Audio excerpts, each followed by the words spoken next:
সঞ্চয় করা, মাল জমা করা এক শ্রেণীর লোক আছে। আল্লাহ পাক বলছেন আল্লাযী জামা মালান ওয়া আদ্দাদা, মাল জমা করে আর মোছে তেল মাখে। টেলিফোন করে, হ্যালো সোনালী ব্যাংকের ম্যানেজার সাহেব নাকি? বলে হ্যাঁ, দেখুন তো আমার ব্যালেন্সটা কত। উনি বললেন, বল্টু সাহেব আপনার ব্যালেন্স হচ্ছে 50,77,372 টাকা 79 পয়সা। তখন মোজ ঘষে, আতর লাগায়, তেল মাখে, আর মনে মনে আনন্দ হয়, আরো কিছু জমা করতে পারলেই তো কঠিন কোটায় পৌঁছে যাব। আল্লাযী জামা মালান ওয়া আদ্দাদা, মাল জমা করে আর গুনতে থাকে, আল্লাহর রাস্তায় খরচ করে না। আল্লাহ রাব্বুল আলামিন বলছেন খুয মিন আমওয়ালিহিম সাদাকাতান তুতাহহিরুহুম ওয়া তুযাক্কিহিম বিহা, তাদের অর্থ সম্পদ থেকে যাকাত উসুল করে তাদেরকে পবিত্র করে দাও। যাকাত আদায় করার মানেই হলো তার সম্পদগুলি পাক হয়ে গেল। কোন আলহামদুলিল্লাহ, সম্পদ পাক হয়ে গেল, পবিত্র হয়ে গেল। আর যেই সম্পদের যাকাত দেওয়া হয় না, আল্লাহর রাস্তায় খরচ করা হয় না, তা সম্পূর্ণরূপে অপবিত্র, নাপাক। কি পরিমাণ সম্পদের নিসাবটা কেমন হবে? নিসাব হবে 52.5 তোলা রৌপ্য যদি আপনার কাছে থাকে, আপনি বাজার দর হিসাবে যাকাত দিবেন। স্বর্ণ 7.5 তোলা পর্যন্ত যদি হয়ে যায়, তাহলে অবশ্যই বাজার দর হিসাবে প্রতি বছর তার যাকাত দিবেন। ছাগল যদি 40টা থাকে যাকাত দিবেন, গরু যদি 30টা থাকে তাহলে যাকাত দিবেন। যাকাতের মাসলাটা খুবই কঠিন, যেখানে সেখানে গিয়ে জিজ্ঞেস করে এর জবাব পাওয়া সুকঠিন হয়ে যাবে। এই জন্য মাল পবিত্র করার জন্য, জাহান্নামের কঠিন শাস্তি থেকে বাঁচার জন্য আমি আপনাদেরকে উপদেশ দেব, সাজেশন করব, পরামর্শ দেব একটা বই পড়ার জন্য। বইটা লেখক হচ্ছেন আল্লামা ইউসুফ আল কারজাবী। বর্তমান আসরে, এই বর্তমান বিশ্বের একজন সাহসী মুফাক্কির ইসলাম, কাতার ইউনিভার্সিটির শরিয়া ফ্যাকাল্টির ডিন। তার লেখা ফিকহুজ যাকাত, বিশাল এই আরবি গ্রন্থের অনুবাদ করেছেন অনুবাদ রাজ্যের রাজা, এদেশে ইসলামী আন্দোলনের, এই ভূখণ্ডের পুরোধা, ইসলামী আন্দোলনের বর্তমান সব নেতাদের ওস্তাদ আল্লামা হযরত মাওলানা আব্দুর রহিম সাহেব রাহিমাহুল্লাহ, আল্লাহ তাকে জান্নাতুল ফেরদাউসের মেহমান বানায় নিক, জোরে কোন আমিন। তিনি এটার অনুবাদ করেছেন ইসলামে যাকাতের বিধান। ইসলামে, নামটা মনে রাখেন, ইসলামে যাকাতের বিধান। ইসলামী ফাউন্ডেশন বইটা বের করেছে, এত বড় 2টি খণ্ড। এই বইটি আপনারা সংগ্রহ করবেন, ইসলামের যাকাত বিধান। বইটি আপনারা সংগ্রহ করবেন মনে করে। যাকাত কোথায় কোথায় ব্যয় করবেন, কারে কারে দিবেন? আল্লাহ রাব্বুল আলামিন বলেন ইন্নামাস সাদাকাতু লিল ফুকারাই ওয়াল মাসাকিন ওয়াল আমিলিনা আলাইহা ওয়াল মুআল্লাফাতি কুলুবুহুম ওয়া ফির রিকাব والغارمين وفي سبيل الله وابن السبيل فريضة من الله والله عليم حكيم। সূরা তাওবার মধ্যে আল্লাহ পাক যাকাত কোথায় কোথায় দিবেন খাতগুলি আল্লাহ বলে দিচ্ছেন। কোন আলহামদুলিল্লাহ। যেখানে সেখানে যাকাত দেওয়া যাবে না। যাকাতের জন্য খাত হচ্ছে 8টা। যাকাতের জন্য খাত কয়টা? 8টা। 8টি খাতে আপনার যাকাতের টাকা আপনি ব্যবহার করবেন, ব্যয় করবেন। প্রথম দিবেন ফকিরদেরকে। প্রথম দিবেন কাদেরকে? ফকির। ফকির কারা? ফকির হচ্ছে নিজের জীবন জীবিকায় অন্যের মুখাপেক্ষী। তারপরে শিশু, এতিম, বিধবা, জীবন চালানো খুবই কষ্টকর, অভাবগ্রস্ত লোক, এরা হচ্ছে ফকির।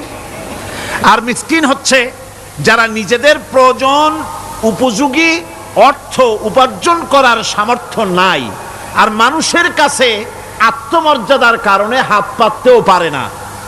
এক কথায় এক গরিব ভদ্রলোক। আল্লাহ কোরআন শরীফ বলেছেন যে এদের চেহারা দেখে বুঝো জ্বর পেটে খাবার নাই, অথবা সে অসুবিধায় আছে, চেহারা দেখে বুঝে তাকে সাহায্য করো। সে এমন শরীফ মানুষ আছে না আমাদের সমাজে, লোক এরকম আছে না? আছে কি না? ঘরের মধ্যে 3 দিনও রান্না হয় নাই, কিন্তু দাড়ি টাড়ি সুন্দর করে আশ্রয়া জামাটা পরিপাটি করে গায়ে দিয়ে বেরোচ্ছে, কারোর কাছে হাত পাতে না, তার সরাপাতে তার ভদ্রতায় বাঁধে। ওনার সরাপথে বেঁধেছে, উনি চাবেন না কারো কাছে, কিন্তু উনাকে যিনি সৃষ্টি করেছেন সে আল্লাহ রাব্বুল আলামিন শোনায় দিচ্ছেন, বান্দারা আমার ওই গরিব ভদ্রলোককে খাবার দাও। ওরা হচ্ছে মিসকিন। এরপরে আমিলিন, 3 নম্বরে আমিলিন, অর্থাৎ যারা যাকাত সরকারিভাবে যাকাত যারা আদায় করে, সেই আদায়কারীদেরকে এই যাকাতের টাকা দিয়ে তাদের সম্মানী দিতে বলা হয়েছে। ইসলামী গভর্নমেন্ট আসলে যাকাত তো আর আপনার খুশি মতো থাকবে না, যাকাত দিতে আপনি বাধ্য হবেন। যাকাত দিতে আপনি বাধ্য হবেন। যাকাত আদায় করবে গভর্নমেন্ট। কে আদায় করবে? গভর্নমেন্ট আদায় করবে, আর গভর্নমেন্ট ডিস্ট্রিবিউট করবে। ওয়াল মুআল্লাফাতিল কুলুব, মনতুষ্টির জন্য, যাদের মন জয় করতে হবে এই ধরনের লোকদেরকে। ওয়ার রিকাব, আর গলদেশের মুক্তিদানের জন্য। ওয়াল গারিমিন, আর ঋণগ্রস্ত ব্যক্তি, তাও আবার এমন পর্যায়ের যে ঋণ পরিশোধ করতে গেলে যদি তার এমন অবস্থা হয় যে তার কাছে যাকাত দেওয়ার মতো টাকা থাকে না, এরকমের অবস্থা যদি হয় তাহলে যাকাতের টাকা দিয়ে তার ঋণ পরিশোধ করে দেওয়া যেতে পারে। ফি সাবিলিল্লাহ। এরপরে হচ্ছে জিহাদের রাস্তায়। জিহাদের রাস্তা মানে জিহাদ যখন শুরু হবে সেই জিহাদের ময়দানে আপনি বন্দুক রাইফেল কিনে দেওয়ার সাহায্য করবেন সেটা নয়, কিন্তু শুধু এটাকেই বোঝানো হয় নাই। ফি সাবিলিল্লাহ বলতে বোঝানো হয়েছে আল্লাহর রাস্তায় সংগ্রামরত সব ব্যাপারে আপনি সাহায্য করবেন, ইসলামী আন্দোলনের জন্য করবেন। যারা ইসলামের জন্য বইপত্র লেখে তাদের জন্য করবেন, যদি পয়সায় কুলাতে না পারে সেখানে সাহায্য করবেন। ইসলামী আন্দোলনকে বিজয় করার জন্য সাহায্য করবেন। এক কথায় আল্লাহর রাস্তা বলতে যা বুঝায় এগুলিকে দিবেন। ইবনে সাবিল, এরপরে পথিক মুসাফির। পথিক মুসাফির সে যদি বাড়িতে ধনী থাকে, ঢাকায় ধনী, কিন্তু চট্টগ্রামে এসে সর্বহারা হয়ে গেছে, টাকা পয়সা সব লুটপাট হয়ে গেছে, এখন বাড়ি ফেরার উপায় নাই, যাকাতের টাকা দিয়ে তাকে সাহায্য করা যেতে পারে। এই 8টি খাতে এভাবে যাকাত দেওয়ার জন্য আল্লাহ খাত সৃষ্টি করেছেন। কয়টা খাত হলো? 8টা খাত। ভিত্তিক অর্থ ব্যবস্থা কায়েম করে, আর অনৈসলামিক সরকার সুদ ভিত্তিক অর্থ ব্যবস্থা কায়েম করে। যাকাত আর সুদের মধ্যে পার্থক্য কি? যাকাত হচ্ছে, এক কথায় বুঝাই, ব্যাখ্যা দেব না, এক কথায় বুঝাবো। যাকাত হচ্ছে ধনীদের কাছ থেকে নেও, গরিবদেরকে দাও। আবার শুনুন, যাকাত হচ্ছে ধনীদের কাছ থেকে নাও, গরিবদেরকে দাও। আর সুদ হচ্ছে গরিবদের কাছ থেকে নাও, ধনীদেরকে দাও। টাকায় টাকা টানে। একজনে শুনছিল টাকায় টাকা টানে, সে মনে করলো কেমনে টাকায় টাকা টানে। তারপরে সে এক ব্যাংকের সামনে গিয়ে অনেক টাকার মধ্যে নিজের একটা টাকা ছুঁড়ে মেরেছে। ঘন্টা 2 দাঁড়ায় আছে, দেখে যে তার টাকা আসে না। তখন ব্যাংকের দারোয়ান এসে পিছন থেকে গলাটা ঠেসে ধরছে, বেটা তুমি চোর নাকি, না হাইজাকার, না মাস্তান, না সাদাবাজ? কয় যে না, আমি এর কোনোটাই না। তাহলে এই পজিশন নিয়ে দেখতেছো কি? কয় যে আমি শুনছিলাম টাকায় টাকা টানে, সেজন্য আমার পকেটে একটা টাকা ছিল, ওই যে কেশিয়ার টাকাগুলি গুনতেছে ওইখানে মারলাম, দেখিনি টাকা, আমার টাকায় কিছু টাকা টাইনে আনে। এতক্ষণ দাঁড়ানো, আমার টাকা তো টানলই না, আমার যে একটা টাকা তাও আসে না। দারোয়ান বলছে, বেটা তুমি ঠিকই শুনেছো, টাকায় টাকা ঠিকই টানে, ওই অনেকগুলা টাকা তোমার একটা টাকারে এমন ভাবে টাইনিয়া ধরছে, বাইরে আবার উপায় নাই।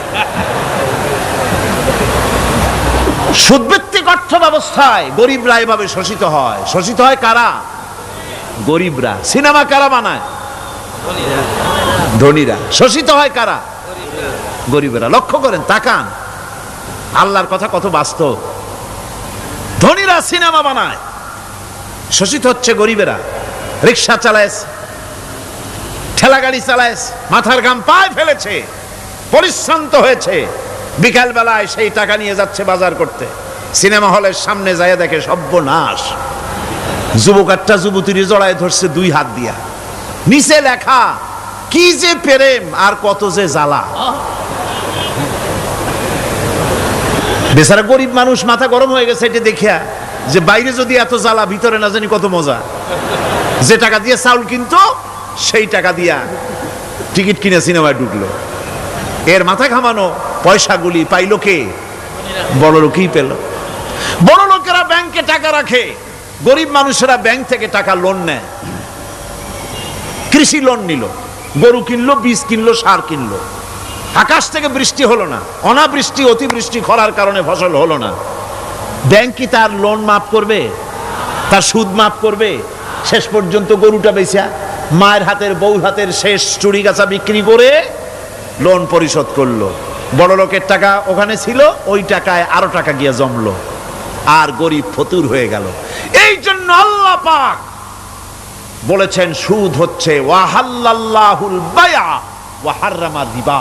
আল্লাহ পাক ব্যবসাকে করেছে হালাল, সুদকে করেছেন হারাম। এই সুদের মধ্যে 70টি গুনাহ, তার ছোট্ট গুনাহ হলো নিজের মায়ের সাথে জিনা করা।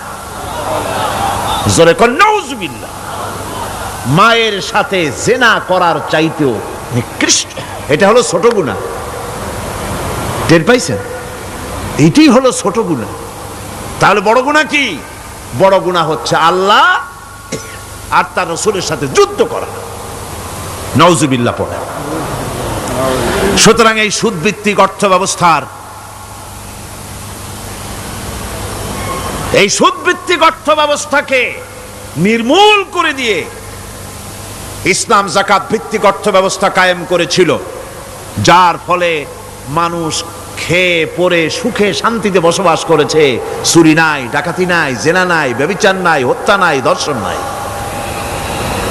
এমন এক সময় এসেছিল কোরআনে কারিমের বরকতে, যাকাত ভিত্তিক অর্থনীতির বরকতে, এমন এক সময় এসেছিল ময়দানে ঢোল পিটানো হতো বাজারে বাজারে, যাকাত কে নেবে, যাকাত কে নেবে, যাকাত কে নেবে। একজন মানুষও খুঁজে পাওয়া যায় নাই যে বলবে যাকাত আমার দরকার। গল্প করলাম? এটা কি গল্প? এটা বাস্তব। হযরত ওমর বিন আব্দুল আজিজ রাহমাতুল্লাহ আলাইহির জামানায় সদকার টাকা নিয়ে 3টি দিন একজন ঘুরেছেন গ্রামে গ্রামে, ময়দানে ময়দানে। একটা গরিব খুঁজতেছেন সদকার টাকা দেবে, গরিব খুঁজে পাওয়া যায় না।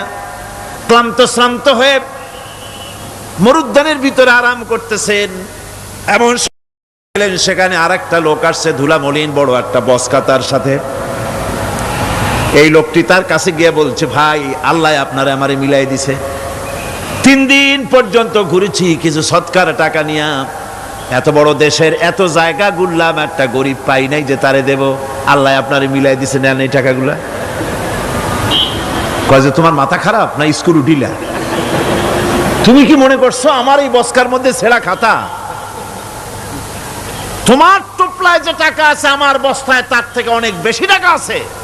তুমি ঘুরতেছো 3 দিন, আমি ঘুরতেছি সপ্তাহকাল, একটা ভিক্ষুক পাই নাই। এটা কিসের বরকতে? ইসলামী অর্থনীতির বরকতে। যখন কিসের বরকতে? কপাল পোড়া জাতি, কপাল পোড়া জাতি। সেই বরকতপূর্ণ সমাজ ব্যবস্থার দিকে না গিয়ে কোন নেতা কোন নেত্রী কি কইল সেদিকে দৌড়ায়, সেদিকেই দৌড়ায় পাগলের মতো। হেমিলেনের বংশীবাদক বাঁশি বাজায় চললো, আর ইঁদুর বাঁদর সব পিছনে ছুটলো। এর কোনো মানে হয় না।